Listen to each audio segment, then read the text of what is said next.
definitely been a question of what to do with this vlog during this quarantine period. The idea of playing some hands on WSOP.com and vlogging them has occurred to me. And I do think that if this goes on long enough, you will see that. But I'm not gonna lie to you. I simply don't have the desire to do it. I just don't. I stopped playing on that site years ago because the games were lousy for the most part. And the little bit of time I've devoted to it during this quarantine hasn't really changed my opinion on it. So it's one of those things where I may just not do. I have plenty to do with work. Obviously, it's the biggest news story in history, so covering it full time pretty much has been a challenge, and obviously raising my son, Austin, and that's been great. He's over 3 months now, and he's just fantastic. I love him so much. But in terms of what I will do here on this vlog, the idea was brought up to me, actually by a coworker of mine, that I could run down the top 5 most interesting hands that I've ever played. And I think I have the 5 locked in. This could be a situation where I run down all 5 of them and then I realize that I've forgotten one. But I think what I'm going to do is I'm going to probably just release 5 separate vlogs that are undoubtedly going to be a little bit shorter than what we've become accustomed to. But I'm going to do one of those hands per vlog.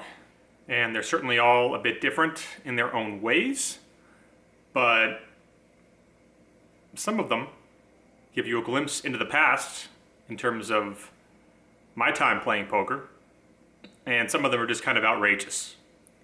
So we'll just start here with number 5.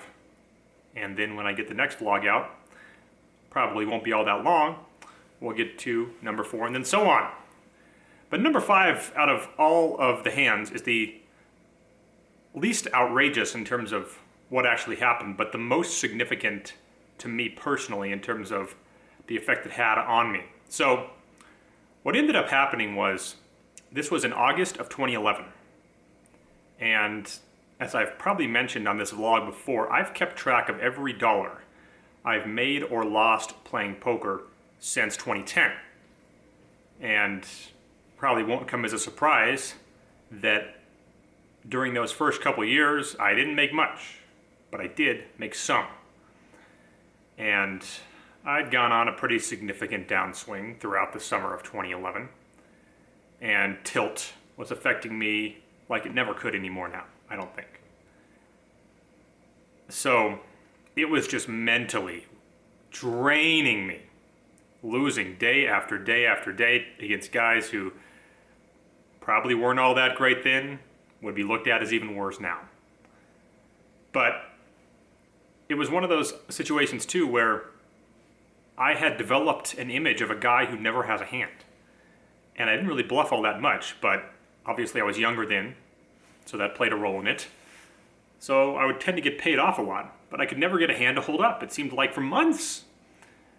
So we get a raise from under the gun from a personal injury attorney who isn't a terrible player, but never seemed to believe that I ever had anything, never liked to fold when I did have a hand.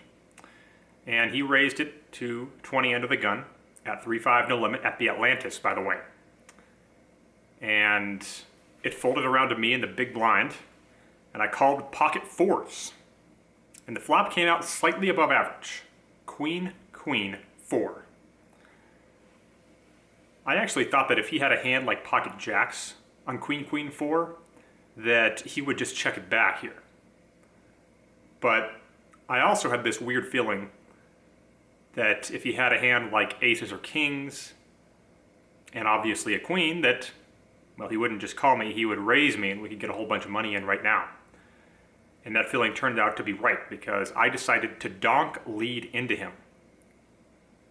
So I bet a little over half pot, making it 25, and he raises me to 100.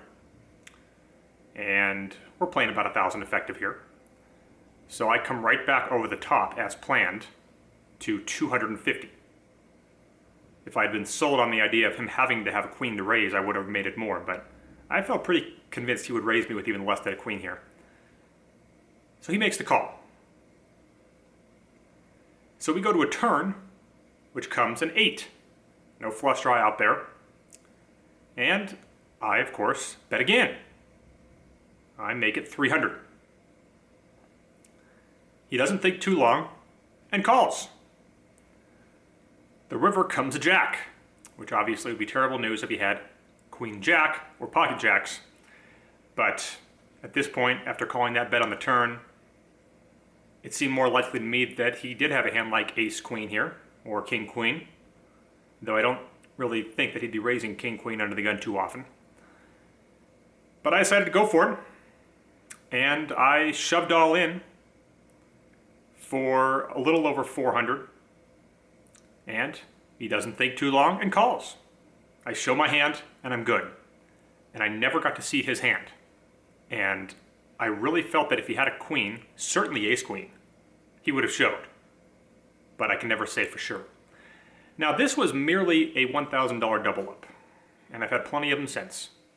I had a few before, but not nearly as many obviously. But I honestly feel that had I gotten broke in this hand, given the mental state I was at the time, I think I may have given up and stopped playing. Perhaps that's unlikely, but it's possible. I'll never know, but it obviously worked out for me. I just felt I couldn't mentally afford to lose at that point. It was going to be so painful. And again, it's not even the money itself. Losing that $1,000 there, while obviously I had a lot less money at the time, it still wasn't going to kill me. I had my radio job, which pays even less than my TV job, which says something about radio, but yeah, I at least had that to go off of. But I honestly felt that had I gone broke in that hand, I may have quit playing poker just because I wouldn't have been able to handle getting felted again. And since I wasn't into it for all that long, I'd started playing at the end of 2008, and that was in 2011. It was possible that could have gone that way. So it was the biggest hand that I ever played in terms of confidence. That I finally snapped out of a funk and was able to get this double up.